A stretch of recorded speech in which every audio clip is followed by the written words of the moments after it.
ഈ വർഷത്തെ Kerala law entrance exam എഴുതുന്ന എല്ലാ കുട്ടികൾക്കും കോമൺ ആയിട്ടുള്ള ഒരു ഡൗട്ടാണ് IPC CRPC മുതലായ ലോസ് പഠിക്കണോ അതോ BNS BNSS എന്നീ പുതിയ ലോസ് പഠിക്കുകയാണോ നിങ്ങൾ ചെയ്യേണ്ടത്. ഈ ചോദ്യത്തിനുള്ള ഉത്തരം നിലവിൽ CEE കമ്മീഷണർ ഓഫ് എൻട്രൻസ് എക്സാമിന് പോലും ക്ലിയർ ചെയ്തു തരാൻ സാധിച്ചിട്ടില്ല.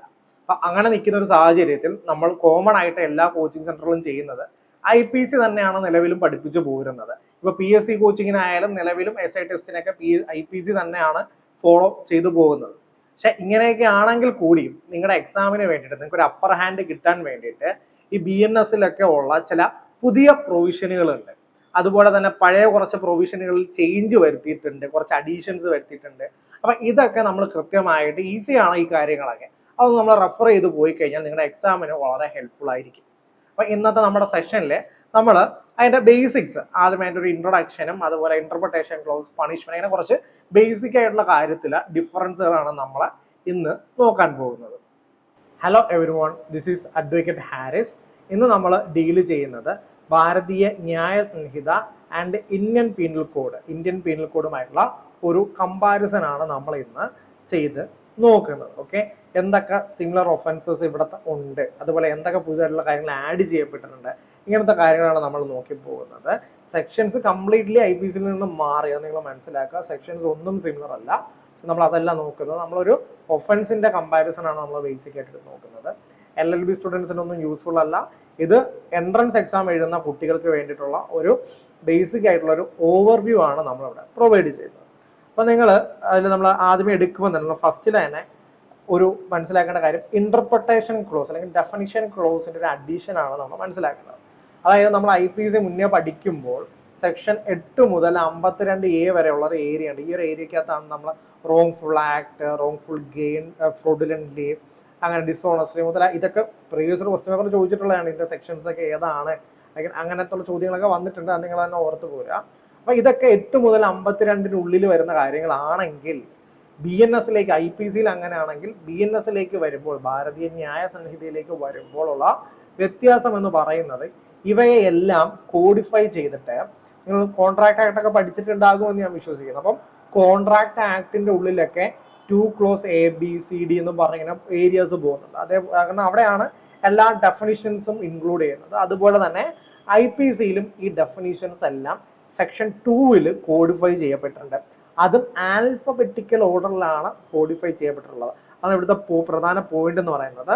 ഇവിടെ കൊടുത്തിട്ടുണ്ട് most of the interpretation clauses in 8 to 52A നമ്മൾ ഭാരതീയ നിയമ സംഹിതയിലും ഇതൊക്കെ റീറ്റൈൻ ചെയ്തിട്ടുണ്ട് എന്നുള്ളതാണ് സത്യാവസ്ഥ. പക്ഷേ ഇതെല്ലാം ഗ്രൂപ്പ് ചെയ്തിരിക്കുന്നത് സെക്ഷൻ 2-ന്റെ അകത്തേക്കാണ് നമ്മൾ ഗ്രൂപ്പ് ചെയ്തിരിക്കുന്നത്. അതും ആൽഫബറ്റിക്കൽ ഡിക്ഷണറി സീക്വൻസ് ആയിട്ട് തന്നെ കൊടുത്തിട്ടുണ്ട്. ഈസി ആയിട്ട് നമുക്ക് ഫൈൻഡ് ചെയ്യാൻ സാധിക്കും എന്നുള്ളത്. ഓക്കെ, അപ്പൊ ഇത്തരം കാര്യങ്ങളെ പറയുന്നുള്ളൂ. ഇത് 2 clause 1 മുതൽ 2 clause 39, ഞാൻ നേരത്തെ പറഞ്ഞ പോയിന്റ് ആണ് അവിടെ നോട്ടുള്ളത്. ഇതിനുള്ളിലാണ് 2 clause 1 മുതൽ 39-നുള്ളിലാണ് ഇതെല്ലാം കോഡിഫൈ ചെയ്ത് വെച്ചിരിക്കുന്നത്. ഇനി ഇതിൻ്റെ അകത്ത് മുന്നേ, അതായത് നമ്മൾ നേരത്തെ പറഞ്ഞിരുന്ന IPCക്കകത്ത് പറയാത്ത എന്തെങ്കിലും ഡെഫിനിഷൻസ് ആഡ് ചെയ്യപ്പെട്ടിട്ടുണ്ടോ എന്ന് നിങ്ങൾ നോക്കുകയാണെങ്കിൽ നിങ്ങൾക്ക് മനസ്സിലാകും. അതായത് സെക്ഷൻ 2 clause 3 എന്ന് പറയുന്ന ഒരു ഏരിയയിൽ ചൈൽഡ് എന്താണെന്ന് ഡിഫൈൻ ചെയ്യുന്നത്. ഈ ചൈൽഡ് എന്താണെന്ന് നമ്മുടെ IPCയിൽ ഡിഫൈൻ ചെയ്യുന്ന ഒരു ഏരിയ ഇല്ല.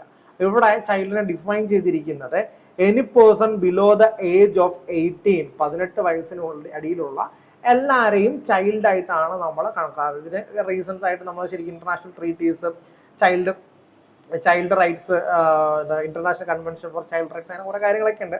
18 വയസ്സിന് താഴെയുള്ളവർക്ക് വേണ്ടി ജുവനൈൽ ജസ്റ്റിസ് ആക്ട് ഒക്കെ ഉണ്ട്. അപ്പം ഇവരെല്ലാം ചിൽഡ്രൻ ആയിട്ട് കാണണം 18 വയസ്സിന് താഴെ എന്നുള്ള രീതിയിലാണ് സെക്ഷനിൽ പ്രൊവൈഡ് ചെയ്ത് പോയിട്ടുള്ളത്. അപ്പോൾ അത് കഴിഞ്ഞിട്ടുണ്ടെങ്കിൽ നമ്മൾ അടുത്തായിട്ട് മനസ്സിലാക്കേണ്ടത് ഇതിൽ ആഡ് ചെയ്യപ്പെട്ടുള്ള മറ്റൊരു കാര്യമാണ് ട്രാൻസ്ജെൻഡർ.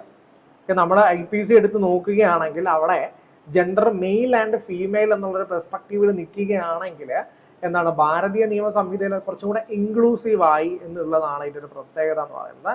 അവിടെ എന്താണ് ജെൻഡർ സെക്ഷൻ 8 IPCയിലാണ് എന്താണ് ജെൻഡറിനെ റെക്കഗ്നൈസ് ചെയ്യുന്നത്. അവിടെ പക്ഷെ മെയിലും ഫീമെയിലും മാത്രമേ ഉള്ളൂ. ഞാൻ പറഞ്ഞ പോയിന്റ് ആണത്. എന്താണ് 2 clause 10-ന്റെ അകത്ത് ഒരു കാര്യം കൂടെ ആഡ് ചെയ്തിട്ടുണ്ട്. എന്താണ് അവര് transgender in addition to gender of male and female അതവിടെ പ്രൊവൈഡ് ചെയ്തിട്ടുണ്ട്. ഇത് വളരെ വാല്യൂബിൾ ആയിട്ടുള്ള പോയിന്റ് ആണ്. അപ്പം DNSന്റെ അകത്ത് എന്ത് ചെയ്തു, ട്രാൻസ്ജെൻഡേഴ്സിനെ ആഡ് ചെയ്തിട്ടുണ്ട്. അത് 2 clause 10-ലാണ് കിടക്കുന്നത്. പിന്നെ വേറൊരു ചോദ്യം വരാം, വളരെ സിമ്പിൾ ആയിട്ടുള്ള ചോദ്യം ഇവിടെ നിന്ന് വരാം. സെക്ഷൻ 6 അല്ലെങ്കിൽ സെക്ഷൻ 852-ലെ ജനറൽ ഡിഫറൻസസ് കോഡിഫൈ BNS ൽ കോഡിഫൈ ചെയ്തിരിക്കുന്നത് എവിടെയാണ് എന്ന ചോദ്യം. 1 2 3 4 5 എന്ന് പറഞ്ഞൊരു ചോദ്യം നിങ്ങളോട് ചോദിക്കാം. അതായത് all the definition clauses under IPC are codified in BNS under which section, അങ്ങനെ ചോദിക്കാം. അങ്ങനെ പല രീതിയിൽ ആ ചോദ്യം നിങ്ങളടുത്ത് വരാൻ സാധ്യതയുണ്ട്. അപ്പോൾ നിങ്ങൾ ഒരു പോയിന്റ് മനസ്സിലാക്കുക. ഓക്കെ, സെക്ഷൻ 2-ൽ നിലവിൽ ഇതൊരു ഡെഫിനിഷൻ ക്ലോസ് ആയിട്ടാണ് നിലനിൽക്കുന്നത് എന്നുള്ളത് മനസ്സിലാക്കുക. അവിടെ നമ്മളിപ്പോൾ എന്താണ് ചിൽഡ്രൻ എക്സ്ട്രാ ആഡ് ചെയ്തിട്ടുണ്ട്, ട്രാൻസ്ജെൻഡർ എന്നുള്ള പുതിയ ജെൻഡറിനെ ഐഡന്റിഫൈ ചെയ്തിട്ടുണ്ട്, അതായത് IPC എന്നുള്ളത് മനസ്സിലാക്കുക. അതുപോലെ തന്നെ ഇതിലെ ഒമിറ്റ് ചെയ്തിട്ടുള്ളൊരു കാര്യമുണ്ട്. സെക്ഷൻ എന്താണെന്ന് നമ്മൾ അതിവിടെ കൊടുത്തിട്ടുണ്ട്. സെക്ഷൻ എന്താണെന്ന് IPC സെക്ഷൻ 50-ൽ ഡിഫൈൻ ചെയ്ത്, അതായത് സെക്ഷൻ എന്താണ് എന്ന് ഉദ്ദേശിക്കുന്നത് വരെ ഡിഫൈൻ ചെയ്തിട്ടുണ്ട്. പക്ഷെ അത് 1860 ഒരു ആക്ട് ആണ്. പക്ഷെ BNS-ൽ നിന്ന് അത് ഒമിറ്റ് ചെയ്തു. അത് വേണ്ട, സെക്ഷൻ വളരെ എക്സ്ക്ലൂസീവ് ആയിട്ട് എല്ലായിടത്തും എല്ലാവരും യൂസ് ചെയ്യുന്നുണ്ടായിരുന്നു. സെക്ഷൻ എന്താണെന്ന് പ്രത്യേകം ഒന്ന് ഡിഫൈൻ ചെയ്യേണ്ട ആവശ്യമില്ല എന്നാണ് പറഞ്ഞിരിക്കുന്നത്. അപ്പോൾ അത് it is a word of extensive usage in various legislation and it needs no definition or elucidation എന്നാണ് പറയുന്നത്. ഇനി വീണ്ടും അതൊന്നും കൂടെ എക്സ്പ്ലെയിൻ ചെയ്യേണ്ട ആവശ്യമില്ല എന്നുള്ളതാണ് അവിടെ പറഞ്ഞിരിക്കുന്ന ഒരു കാര്യം എന്ന് പറയുന്നത്. അതുപോലെ തന്നെ നമ്മൾ IPC-യിൽ യൂസ് ചെയ്തിരിക്കുന്ന കലണ്ടർ, യൂസ് ചെയ്യാൻ പറഞ്ഞിരുന്ന കലണ്ടർ ബ്രിട്ടീഷ് കലണ്ടർ ആയിരുന്നു. അതിനെ നമ്മൾ ഒമിറ്റ് ചെയ്തിട്ട് അതിന് പകരം നമ്മളിപ്പോൾ ഉപയോഗിക്കുന്നത് ഗ്രിഗോറിയൻ. നമ്മൾ സാധാ കലണ്ടർ 2 ടൈപ്പ് കലണ്ടേഴ്സ് ഉണ്ട്, അതിനകത്ത് ഞാൻ പോകുന്നില്ല. ഇപ്പൊ നമ്മളെല്ലാം കോമൺ ആയിട്ട് ഉപയോഗിക്കുന്ന ഗ്രിഗോറിയൻ കലണ്ടർ ആണ്. അതേ കലണ്ടർ തന്നെയാണ് എന്താണ് നമ്മുടെ ഫോളോ ചെയ്യാൻ BNS ആവശ്യപ്പെടുന്നത്. സെക്ഷൻ 49 ആയിരുന്നു എന്താണ് ഇത് പറഞ്ഞിരുന്നത് നമ്മളോട്. അപ്പൊ ബ്രിട്ടീഷ് സിസ്റ്റം ഫോളോ ചെയ്യണമെന്ന് പറഞ്ഞത്. ഇപ്പൊ അതിന് പകരം 20/20 വരുമ്പോഴത്തേക്ക് എന്താണ് എല്ലാം നമ്മൾ ഗ്രിഗോറിയൻ കലണ്ടർ പ്രകാരം ഫോളോ ചെയ്ത് പോയാൽ മതി എന്നുള്ളത് ഇവിടെ കൃത്യമായിട്ട് എടുത്തു പറയുന്നുണ്ട്. അപ്പൊ ഇതും ഡെഫിനിഷൻ ക്ലോസിന്റെ അടിയിൽ വരുന്ന കാര്യങ്ങളാണ്. ഇനി ആ കാര്യങ്ങൾ ഇതെല്ലാം ചാപ്റ്റർ 1 പ്രിലിമിനറി എന്നൊക്കെയാണ് നമ്മൾ വിളിക്കുക. ചാപ്റ്റർ 1 പ്രിലിമിനറി അങ്ങനെയൊക്കെയാണ് നമ്മൾ വിളിക്കാറുള്ളത്. അതിന്റെ അടിയിലാണ് ഈ ഡെഫിനിഷൻ ക്ലോസും കാര്യങ്ങളൊക്കെ വന്നു പോകുന്നത്. അതവിടെ നിന്നോട്ടെ. അപ്പൊ നമ്മൾ ചാപ്റ്റർ 2 നമ്മൾ എന്താണ് നമ്മുടെ BNS-ലെ ചാപ്റ്റർ 2-ലേക്ക് എടുക്കുകയാണെങ്കിൽ IPC-യിൽ പറഞ്ഞിരുന്ന പണിഷ്മെന്റിന്റെ ഒരു ഏരിയ ആണ് ഇവിടെ കവർ ചെയ്യുന്നത്. ഓക്കെ, നമ്മൾ പണിഷ്മെന്റ് ഒക്കെ 53 മുതൽ നമ്മൾ കൊടുത്തിട്ടുണ്ട്. പണിഷ്മെന്റ് 53-ൽ നമ്മൾ പറയുന്നത് 5 kinds ഓഫ് പണിഷ്മെന്റ് നമ്മൾ കൊടുക്കും IPC-യുടെ അടിയിൽ എന്നാണ് നമ്മൾ പറയുന്നത്. അതേ കാര്യം തന്നെ BNS-ലേക്ക് വരുമ്പോൾ 6 kinds ഓഫ് പണിഷ്മെന്റ് ആയിട്ട് മാറിയിട്ടുണ്ട്. അത് വളരെ പ്രധാന പോയിന്റ്സ് ആണ്. ഇത്രയും കാലവും എല്ലാ എൻട്രൻസ് എക്സാമിന്റെയും പ്രീവിയസ് ക്വസ്റ്റ്യൻ പേപ്പർ എടുത്ത് കഴിഞ്ഞാൽ how many kinds of punishment are provided under Indian penal code പ്രധാന ചോദ്യമായിരുന്നു. അതിന്റെ ഉത്തരം 5 ആണ്. അതേ ചോദ്യം പ്രൊവൈഡഡ് അണ്ടർ BNS എന്ന് മാറുമ്പോൾ അതിന്റെ അടിയിൽ ഉത്തരം 6 ആയിട്ട് മാറുകയാണ്. നിങ്ങൾ ശ്രദ്ധിച്ചു പോകേണ്ട വളരെ പ്രധാനപ്പെട്ട ഒരു പോയിന്റ് ആണ് അതെന്ന് പറയുന്നത്. ഓക്കെ, ഓർത്തിരിക്കുക. നൗ BNS-ന്റെ അടിയിൽ വരുമ്പോൾ 6 kinds ഓഫ് എന്താണുള്ളത് പണിഷ്മെന്റ്സ് ആണ് ഉള്ളത്. അപ്പൊ എന്താണ് ഈ 6ാമത്തെ പണിഷ്മെന്റ്? അതൊരു പ്രധാന ചോദ്യമല്ലേ. 6ാമത്തെ പണിഷ്മെന്റ് ഇവർ പറയുന്നത് എന്താണ് എന്നുള്ളത് പ്രധാന ചോദ്യമാണ്. 6ാമതായിട്ട് പറയുന്നത് community service as A punishment. Community service അവിടെ കൊടുത്തിട്ടുണ്ട് കൃത്യമായിട്ട് നോക്കുകയാണെങ്കിൽ കാണാം, ബോൾഡ് ചെയ്തിട്ടുണ്ട്. കമ്മ്യൂണിറ്റി സർവീസ് ആണ് 6th ടൈപ്പ് ഓഫ് പണിഷ്മെന്റ് ആയിട്ട് പ്രൊവൈഡ് ചെയ്തിട്ടുള്ളത് നമുക്ക് കാണാൻ സാധിക്കും. അപ്പോൾ അതാണ് നമ്മൾ മനസ്സിലാക്കേണ്ട പോയിന്റ് എന്ന് പറയുന്നത്. ചാപ്റ്റർ 2-ൽ അഡീഷണൽ ആയിട്ട് ആഡ് ചെയ്തിട്ടുള്ള കാര്യമാണ്. അത് സെക്ഷൻ 4 ആണ്. സെക്ഷൻ 4-ലാണ് പണിഷ്മെന്റ്സ് പറയുന്നത്.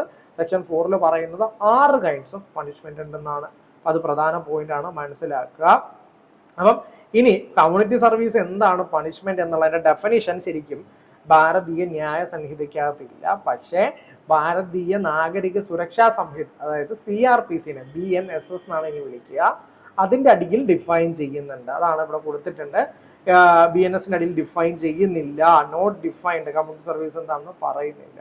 പക്ഷെ അത് എന്താണ് സെക്ഷൻ 23-ലെ BNSS-ന്റെ അടിയിൽ പറയുന്നുണ്ട്. അത് എന്താണെന്ന് മനസ്സിലാക്കണമെങ്കിൽ it is a work which the court may order a convict to perform as a form of punishment that benefit community for which he shall not be entitled for any remuneration. അതായത് ജയിലിൽ പണിയെടുക്കുന്ന പോലെ അല്ല.